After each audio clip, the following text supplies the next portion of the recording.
And, Ernest Tubb introduced us. He was the guy that brought us out as members. That was really quite an honor. The great Ernest Tubb.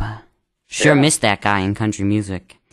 Well, you know, I missed the days when somebody came on and you could tell who it was right away. If it was Ernest Tubb or Hank Snow or any of those guys. It's not like that anymore. Well, that's why I started this radio show here on my high school radio station, WPEA, because you can't get country music, real country music on the radio anymore in this area. I mean, they only play it on Sunday mornings, basically, and it's really stuff from, like, the 70s up, kind of like with a more pop feel, nothing traditional, so... Right. And that's fine. You know, there's nothing wrong with progress happening. I mean, it's going to happen. But there are those of us who just treasure the stuff that came before and that this stuff was built upon, and I'm one of those. Well, me too. And you also became a frequent guest of Prairie Home Companion on NPR, too. Yes, and also on Austin City Limits, which introduces to a huge national audience. And even Hollywood contacted you to appear in several movies throughout the 80s, and most notably Patsy Cline's, the Patsy Cline movie, Sweet Dreams. Right, with Jessica Lange. We got to meet all those people. That was pretty cool. Could you please tell us what role the writers played in the movie? Well, they didn't specify it as such, but we were basically the Jordanaires. Ah, okay. And we stood behind her, Jessica Lange as Patsy Cline on stage, and she sang, "I fall to pieces," and then we sang, "Ooh." Just like the records. Yeah. And so by now you had also gained many children fans too, and how do you think you'd best account for having all these children as fans too, with the humor in the acts, in the Western suits? Well, not so much, really. I think that appeals more to to young people and people in their middle years who really enjoy a laugh, because a lot of our humor is, if I say adult, I don't mean blue. Sure. I just mean that it's intellectual, kind of, you know. Of course. But kids, you know, they respond to the rhythm, they look, just that happy feeling, grown-up guys having a great time. Just the reason we loved Roy Rogers and Gene Autry and Tex Ritter when we were kids. It's just, you know, grown men in great outfits having a good time. And kids just seem to react to that. So in 1985, you actually rewarded all your kid fans with a specific album targeted to them, Saddle Pals. And, right, that was the first of several. And that earned an award as the Independent Children's Album of the Year, didn't it? Yes, it did. And pretty soon, I guess that brings us up to around 1987, when you signed with MCA. And this was sort of another milestone in your career, wasn't it?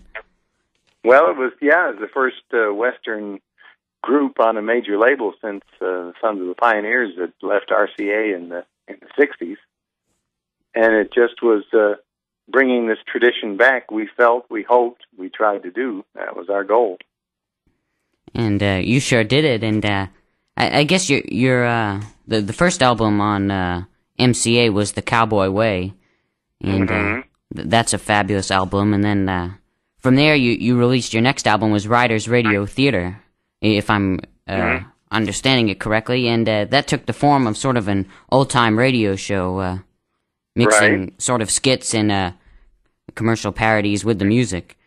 Fake commercials and skits and songs, yeah. And then that's a fabulous album, too, one of my favorites. And you actually took this format and then created a radio show out of it that ran on NPR, too. Well, yes, for about 7 years, Riders Radio Theater was on NPR. That's right. It's up to 160-some stations at its peak. And that was when Joey, the Cowpoke King, joined the group, wasn't it? More or less, yes. And so what influenced your decision to bring Joey on board? Well, initially in the radio show, it was to help the dramatic segues and stuff. If you could have a guy that could go, you know, when the accordion riff. Yeah. But we could tell right away he brought so much musically to the group, so much jazz, so sophisticated, and such a great ear. He could help us with the harmony that we battled with. He could just tell us the notes to sing. And of course. It's up to us to sing him because he's just one of those musical geniuses. And he played for 30 years with Frank Yankovic. He went on the road with him at the age of 13 playing polka. Oh, wow.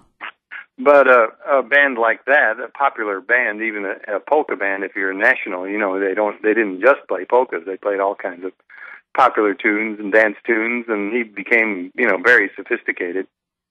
And He also, you know, he grew up with Bob Atcher in Chicago singing cowboy songs. He knew cowboy music and folk music. He grew up at the National Barn Dance, same as my grandparents did.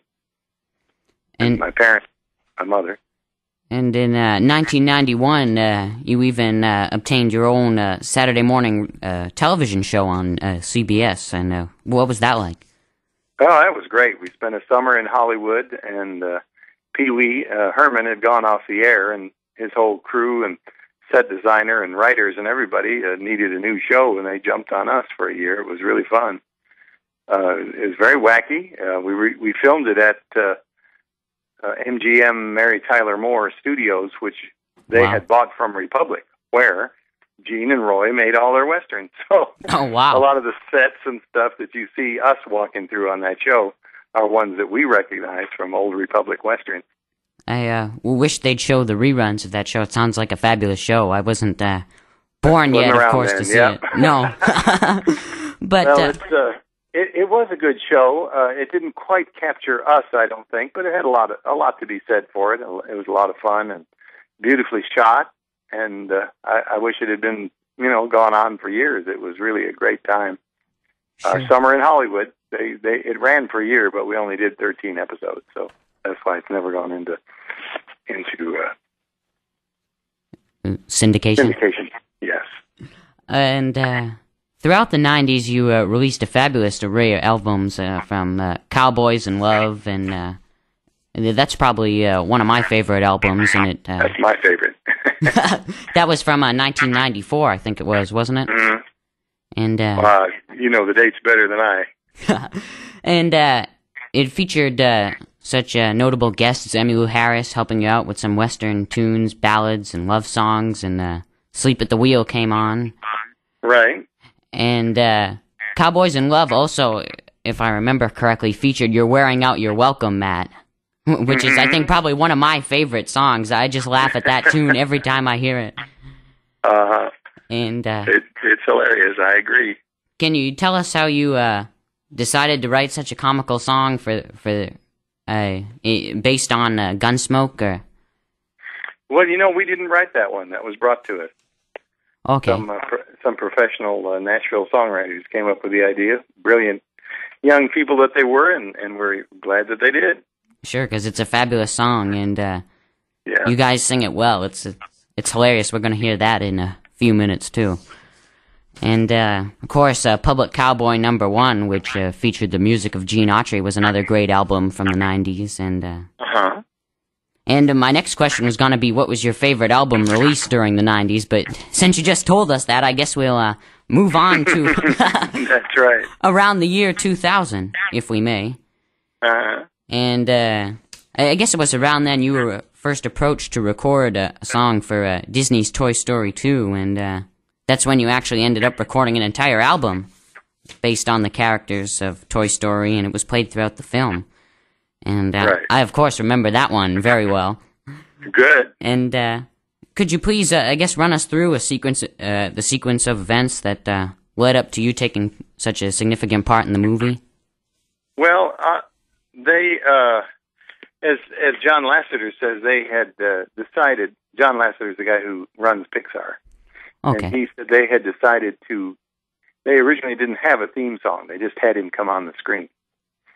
Woody's